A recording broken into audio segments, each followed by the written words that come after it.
ಗುರು ಬ್ರಹ್ಮ ಗುರು ವಿಷ್ಣು ಗುರು ಗುರುವೇ ನಮಃ. ಎನ್ನುವ ಈ ಕಲಿಕಾಲದಲ್ಲಿ ಈ ಚಕ್ರವರ್ತಿ ನೇಳನೆ ಮಾಡುತ್ತಿರುವ ಮಹೇಂದ್ರ ರಾವದರ್ ಕೊನೆ ಹಂತದಲ್ಲಿ ನನ್ನಿಂದಲೇ ನಿಮ್ಮ ಮರಣ.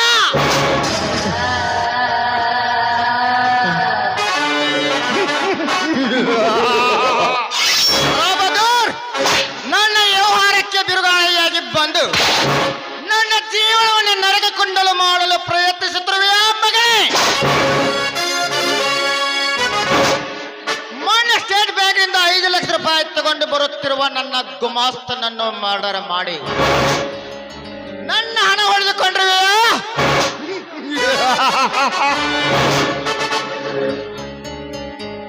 ರಾಬದೂರ್, ನೀನು ಹೊಡೆದುಕೊಂಡಿರುವ 5 ಲಕ್ಷ ರೂಪಾಯಿದಿಂದ ನನ್ನ ಶ್ರೀಮಂತಿಕೆ ಕಡಿಮೆ ಆಗಿಲ್ಲ. ತಲೆಯಲ್ಲಿ 5 ಕೂದಲಿದ್ದರೆ ತಲೆಗೇನು ತೊಂದರೆ ಇಲ್ಲ. ರಾಬದೂರ್, ಸಮಯ ಸಾಧಿಸಿ ನಿನ್ನನ್ನು ಆ ಶಿವನ ಬೆಟ್ಟಿಗೆ ಕಳಿಸದಿದ್ದರೆ ನನ್ನ ಚಕ್ರವರ್ತಿನೇ ಅಲ್ಲ.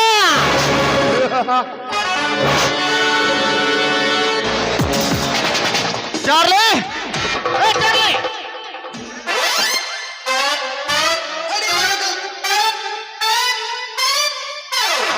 ಯಪ್ಪ ಸಬಕಾರ ಅಲ್ಲ ಸಾವುಕಾರ. ಲೇ, ಆ ಪಂಚ ಕೊಡಬೇಕಾದ ಸಾಲ ಎಷ್ಟು? ಖಾತೆ ಬುಕ್ ನಿಮ್ಮ ಟ್ರೆಜರಾಗ ಐತಿ ನೋಡ್ರಿ, ನಿಮ್ಮ ಟ್ರೆಜರಾಗ.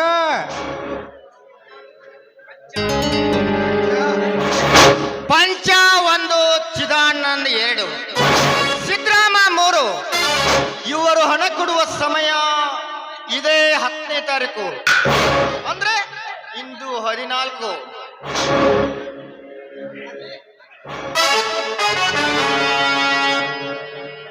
ಚಾರ್ಲಿ, ಚಾರ್ಲಿ, ಬಂದಿದ್ರಿ ಅಪ್ಪರ ಬಂದಿನಿ. ಏ ಕತ್ತೆ ಲೆಕ್ಕ ನೋಡು ಮಗನೇ.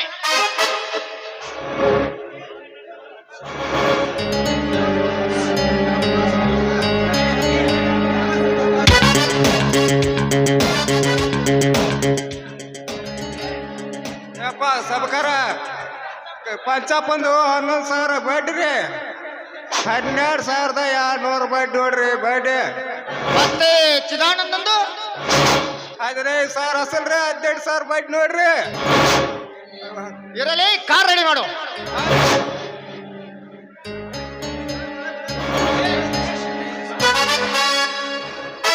ಪಂಚ 1, ಚಿದಾನಂದ್. ಪಂಚ, ನೀವು ಹಣ ಕೊಡುವ ಸಮಯ ಅಂದ್ರೆ ಇವತ್ತು 14. ಚಿದಾನಂದನು ನೀವು ಬಡ್ಡಿ ಸಮೇತ ನನ್ನ ಸಾಲ ತೀರಿಸದಿದ್ದರೆ ನಿಮ್ಮ ಹಣವನ್ನು ಹಾದಿ ಮೇಲೆ ಮೆರವಣಿಗೆ ಮಾಡಿಸುತ್ತೇನೆ ಮಕ್ಕಳ. ಈ ಚಕ್ರವರ್ತಿ ಗುರಿ ಸಾಧಿಸಬೇಕೆಂದರೆ ರಕ್ತದ ಕಾವಿಲೆ ನಡೆದರೂ ಚಿಂತೆ ಇಲ್ಲ, ಹಿಡಿದಾಟ ಬಿಡುವಣೆ ಇಲ್ಲ.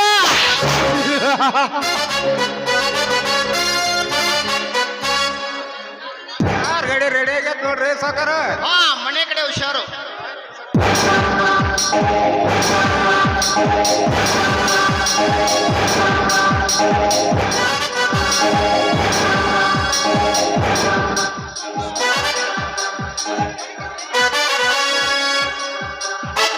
ಹೋಗ್ಲಿ ಮಗನ ಹೋಗ, ಕಾಲು ಕೆಸ ನೋಡ್ತೀಯ, ನಿನ್ನ ಕಾಲು ಕೆತ್ತಬಿಟ್ಟಲ್ಲ. ಸೋಮನ ನಾ ಹತ್ಬಿಟ್ಟನ್ರಿ ಮಗನ. ಮತ್ತಾರ ಆಗಿದ್ರೆ ಇಲಿ ಬಡದಂಗ್ ಬಡದ ನಮ್ಮ ಅಸ್ವಾಯ ಕೊಲ್ಲೆ ತುರುಕ್ತಿದ್ರಿ ಮಗನ.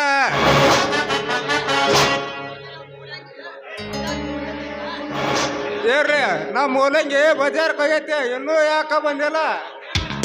ಆಕೆ ಬರ್ರಾಗ ಅಡಿಗೆ ವ್ಯವಸ್ಥೆ ಮಾಡ್ಬೇಕ್ರಿ, ಅಡಿಗೆ ವ್ಯವಸ್ಥೆ.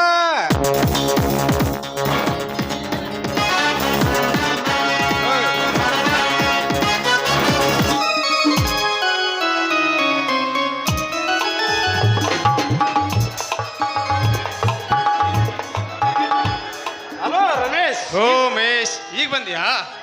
ಏನಾಯ್ತು ನನ್ನ ರಿಸಲ್ಟ್? ಫಸ್ಟ್ ಕ್ಲಾಸ್ ಆಯ್ತು ಕಣೋ. ವಾ ಸ್ವಾರ್ಥ ತಂದೆ ದೊಡ್ಡದು ಓದಲಿಕ್ಕೆ ಇಟ್ಟಿದ್ದು. ಇರ್ಲಿ, ಈಗ ನೀನೇನು ಮಾಡ್ತಿರುವೆ? ಮೊನ್ನೆ ಪಿ.ಎಸ್. ಎಂಟ್ರಿ ಇತ್ತು. ಆದರೆ ಅಂದ್ರೆ ಏನು, ಟೆಸ್ಟ್ನಲ್ಲಿ ಫೇಲ್ ಆಯ್ತಾ? ಇಲ್ಲ ಟೆಸ್ಟ್ ನಲ್ಲಿ ಪಾಸ್ ಆಯ್ತು, ಆದ್ರೆ ಕಾಂಟೆಸ್ಟ್ ಟೆಸ್ಟ್ ನಲ್ಲಿ ಫೇಲ್ ಆಯ್ತು. ಕಾನ್ಸನ್ಸಸ್ ಮಹೇಶ್ ಎಲ್ಲ ಟೆಸ್ಟ್ ನಲ್ಲಿ ಫಸ್ಟ್ ಬಂದನು. 1.5 ಲಕ್ಷ ಲಂಚ ಕೇಳಿದ್ದಾರೆ. ಅಷ್ಟೊಂದು ಹಣ ನನ್ನ ಹತ್ರ ಎಲ್ಲಿಂದ ಬರಬೇಕು? ಇರ್ಲಿ ರಮೇಶ್, ಮತ್ತೊಂದು ಚಾನ್ಸ್ ಟ್ರೈ ಮಾಡು. ಮತ್ತೇನು ಮಾಡೋದು, ಈ ಕಲಿಕಾಲದಲ್ಲಿ ರಾಜಕೀಯ ಎಂಬ ನೈರಾಣ್ಯದ ಮೇಲೆ ಸಾಗುತ್ತಿರುವಾಗ ಯಾರು ಏನು ಮಾಡಲು ಸಾಧ್ಯ? ಆಮೇಲೆ ವಿಚಾರಿಸ್ರಾಯ್ತು. ನೀನು ಮನೆ ಹೋಗ್ತೀಯಾ? ಇಲ್ಲ ನಿನ್ನ ತಂದೆಯವರು ಗದ್ದೆ ಹೋಗಿದ್ದಾರೆ, ನೀನು ಬರ್ತೀಯಾ? ಇಲ್ಲ ನಾನು ಮನೆಗೆ ಹೋಗಿ ಬರ್ತೇನೆ, ನೀನು ನಡೆ. ಆಯ್ತು, ಬಂದ್ರೆ ಅಲ್ಲಿಗೆ ಬಾ, ಗದ್ದೆ ತಿರುತ್ತೇನೆ.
ಸುಲಿಗೆ ಮಾಡಿ ಒಂದು ವಿಷ ಜಂತುವನ್ನು ಒಬ್ಬರಿಗೆ ಮೇಲೆ ಕೂಡಿಸುವ ಮಾನಸಿಕ ವಸ್ತು ನಾನು.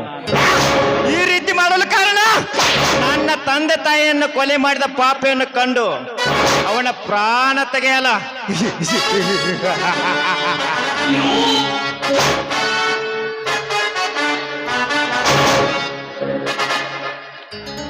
ನನ್ನ ತಂದೆ ತಾಯಿ ದೇವರಂತ ಮನುಷ್ಯರು, ಅವರು ಯಾವ ಅನ್ಯಾಯ ಮಾಡಿದವರಲ್ಲ. ನನ್ನ ತಂದೆ ಗೌರ್ಮೆಂಟ್ ಸರ್ವೆಂಟ್ ನೌಕರಿ, ಅವನು ಯಾವ ನೌಕರಿ ಮಾಡುತ್ತಿದ್ದನೋ ನನಗೆ ಗೊತ್ತಿಲ್ಲ. ನನ್ನ ತಂದೆ ತಾಯಿಗೆ ಅವಳಿ ಜೋಳಿ ಮಕ್ಕಳು ಹುಟ್ಟಿದ್ದವು. 6 ವರ್ಷದವರೆಗೆ ನನ್ನ ತಾಯಿ ತಂದೆ ಮತ್ತು ನಾವಿಬ್ರು ಹಾಲು ಜೇನಿನಂತಿದ್ದೆವು. ಇಂತಹ ಸಂದರ್ಭದಲ್ಲಿ ನನ್ನ ಮನೆಗೆ ಬೆಂಕಿ ಹಚ್ಚಿ ನನ್ನ ವಂಶವನ್ನೇ ಸರ್ವನಾಶ ಮಾಡಲು ಪ್ರಯತ್ನಿಸಿದ ವ್ಯಾಘ್ರ ಯಾರೆಂದು ಕಂಡು ಹಿಡಿಯಲು 15 ವರ್ಷದಿಂದ ಹೊಂಚು ಹಾಕಿ ಕಾಯುತ್ತಿರುವೆ. ನನ್ನ ತಂದೆ ತಾಯಿ ಮತ್ತು ನನ್ನ ಸಹೋದರ ಬೆಂಕಿಯಲ್ಲಿ ಸುಟ್ಟು ಪ್ರಾಣ ಬಿಟ್ರಂತೆ. ಅವರನ್ನೇ ಸುಮ್ಮನೆ ಬಿಡುವುದಲ್ಲ, ಅವರನ್ನು ಮಾತ್ರ ಸುಮ್ಮನೆ ಬಿಡುವುದಿಲ್ಲ.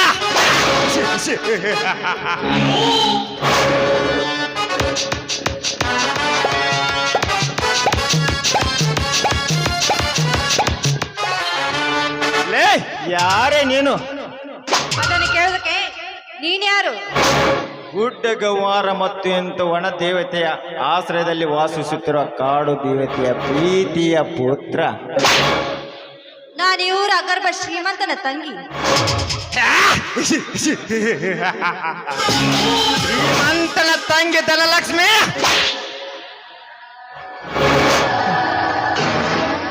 ಚಕ್ರವರ್ತಿಯ ತಂಗಿ ಇರಬಹುದು. ಇಂಥ ಶ್ರೀಮಂತರೇ ನನ್ನ ವಂಶವನ್ನು ಸರ್ವನಾಶ ಮಾಡಿದವರು. ಏ ಧನಲಕ್ಷ್ಮಿ, ನಿನ್ನ ಮದುವೆಯಾಗಿದೆಯಾ? ಯಾಕೆ ಈ ನಿನ್ನ ಕಾಡ ದೇವತೆ ಸೊಸೆಯನ್ನು ಕೇಳ್ತಿದ್ದಾಳೆ? स्टॉप इट, तुम्हारा नाम क्या सच बात बोलो. मेरा नाम धनलक्ष्मी, धनलक्ष्मी, धनलक्ष्मी. वाव वाव, क्या कमल का नाम रखा है तुम्हारे. माँ बाप धनलक्ष्मी. लक्ष्मी तू नहीं जानती मेरा नाम महेंद्र. ಮಹೇಂದ್ರ? ನೀನು ಮಹೇಂದ್ರನಾದ್ರೇನು, ಆ ಪರಮಾತ್ಮನಾದ್ರೇನು? ನಾನು ಹೋಗ್ಬೇಕು, ಸುಮ್ಮನೆ ದಾರಿ ಬಿಡು. ಎಲ್ಲೂ ಮಾರಿ ಸುಕುಮಾರಿ, ಆ ಸೂರ್ಯನ ಕಿರಣಗಳು ಹೊಳೆಯುತ್ತಾ ಈ ಭೂಮಿಯನ್ನು ಸೇರಿ ಹೇಗೆ ಬೆಳಕು ಕೊಡುತ್ತದೆ, ಅದೇ ತರ ನಿನ್ನ ರೂಪರಾಶಿ ಕಿರಣಗಳು ನನ್ನ ದೃಷ್ಟಿಯನ್ನು ಕತ್ತಲನಾಗಿ ಮಾಡಿದೆ. ಏ ರಾಸ್ಕಲ್, ಕತ್ತಲಾಗುತ್ತಾ ಬಂತು, ನಾನು ಹೋಗ್ಬೇಕು. ಸುಮ್ಮನೆ ದಾರಿ ಬಿಟ್ರೆ ಸರಿ, ಇಲ್ಲವಾದ್ರೆ ನಿನ್ನ ಬಾಣ ಮಾಡಿ ನೆಟ್ಗಿರೋದಿಲ್ಲ. ದಾರಿ ಬಿಡು. ಒಂಟಿಯಾಗಿ ಬಂದ ಇಂಥ ನಾರಿಯ ಮೈ ಮುಟ್ಟಿ ನಿನ್ನ ಮೈ ಮೇಲಿರೋ ಬಟ್ಟೆಯನ್ನು ಬೆಚ್ಚೆ ನಿನ್ನನ್ನು ಬೆತ್ತಲೆಯಾಗಿ ನಿನ್ನೊಡನೆ ಪ್ರೇಮ ಸಲ್ಲಾಪವಾಡಿದಾಗಲೇ ತಿರುತ್ತದೆ ನನ್ನ ಆಸೆ ಆಕಾಂಕ್ಷೆಗಳ ಸೇಡಿನ ಕಿಡಿ. ಏ ರಾಸ್ಕಲ್, ನೀನು ಮನುಷ್ಯನಲ್ಲ, ಏನೋ ಚೇಷ್ಟೆ ಮಾಡ್ಬೋದು ಅಂತ ನಾನು ಇಲ್ಲಿವರೆಗೆ ಸುಮ್ಮನಿದ್ದೆ. ನಿನ್ನದು ತುಂಬಾ ಅತ್ಯ ಆಯ್ತು.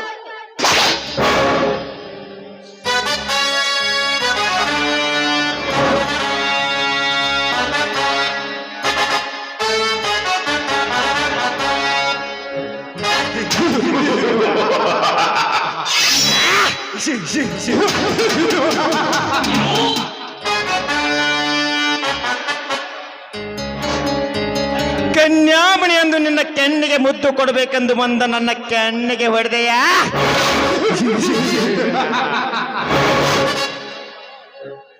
ಹೇಗೆ ನಿನ್ನ ಮೃದುವಾದ ಕೈಯಿಂದ ಹೇಗೆ ಬಾರಿಸಿದೆಯೋ ಅದೇ ತರ ಪ್ರೀತಿಯಿಂದ ಸವಿದರೆ ಸರಿ, ಇಲ್ಲದಿದ್ದರೆ ನಿನ್ನನ್ನು ರೇಪ್ ಮಾಡಿ ಮರ್ಡರ್ ಮಾಡಿ ಬಿಡ್ತೇನೆ. ನೋಡು ಮಹೇಂದ್ರ, ನೀನ್ ಈ ರೀತಿ ಕೆಣಕಿದ್ದಕ್ಕೆ ನಾನು ನಿನ್ಗೆ ಸಾರಿ ಕೇಳ್ತಾ ಇದ್ದೀನಿ. ದಯವಿಟ್ಟು ನನಗೆ ದಾರಿ ಬಿಟ್ಟು ಬಿಡು. ಹೋಗುವೆಯಾ? ನಾನು ಹುಟ್ಟಿ ಹೆಚ್ಚು ದೊಡ್ಡವನಾದ್ರೂ ನನ್ನ ಮೈ ಮುಟ್ಟಿದ ಮಕ್ಕಳು ಯಾರಿದ್ದಿಲ್ಲ. ಏಕೋಚಿತ್ ಒಂದ್ ಹೆಣ್ಣು ನೀನು ಮುಟ್ಟಿದೆಯಾ?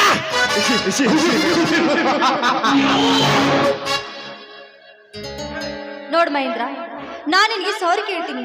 ಅಷ್ಟೇ ಅಲ್ಲದೆ ದಯವಿಟ್ಟು ನನ್ನನ್ನು ಕ್ಷಮಿಸು, ನನಗೆ ದಾರಿ ಬಿಟ್ಟು ಬಿಡು.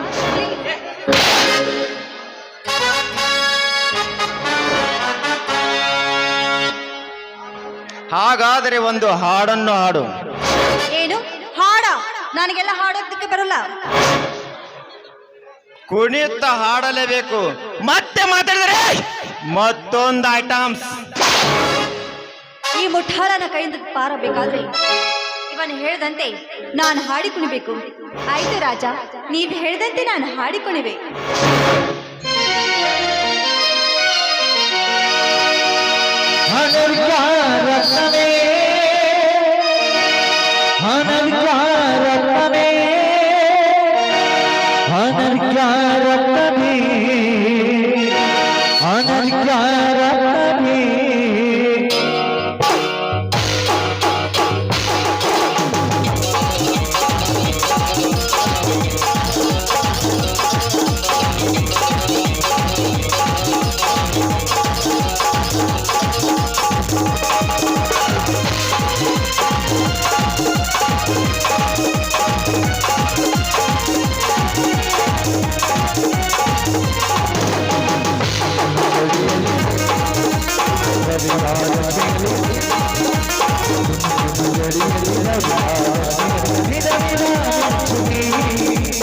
ಏನೋ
ಬರವ, ನನ್ನ ಮೈ ಮುಟ್ಟಿ ಮಾತಾಡ್ತೀಯ? ನಿನ್ನ ಪ್ರಾಣವನ್ನು ತೆಗೆಸುವೆ, ಬಲು ಎಚ್ಚರವಿರಲಿ. ಏ ಬಲಿ ಕೊಡವ ಎನ್ನುವ ಸೊಕ್ಕಿನ ಎಣ್ಣೆ.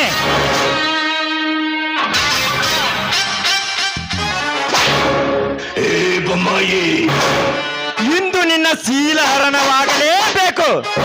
ಈ ನಿನ್ನ ಕೆಂದುಟಿಯ ಚುಂಬನ ನನಗೆ ಬೇಕು.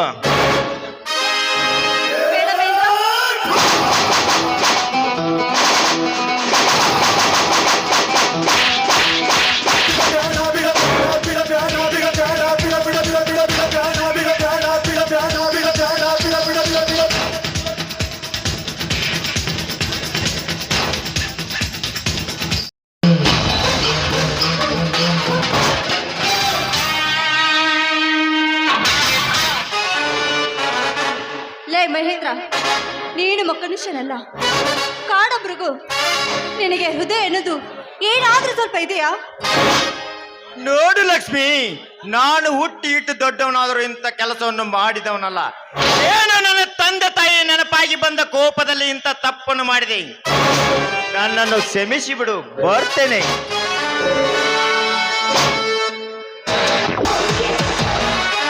ಲೇ ಮಹೇಂದ್ರ, ಇವತ್ತು ಇವತ್ತು ನೀ ನನ್ನ ಶೀಲ ತಿಂದಿರ್ಬೋದು. ನನ್ನ ಅಣ್ಣ ಸಿಂಹ ನರಸಿಂಹ ಇದ್ದ ಹಾಗೆ. ಅವನಿಗೇನಾದ್ರೂ ಈ ವಿಷಯ ಗೊತ್ತಾದ್ರೆ ನಿನ್ನ ಪ್ರಾಣವನ್ನೇ ತೆಗಿತಾನೆ.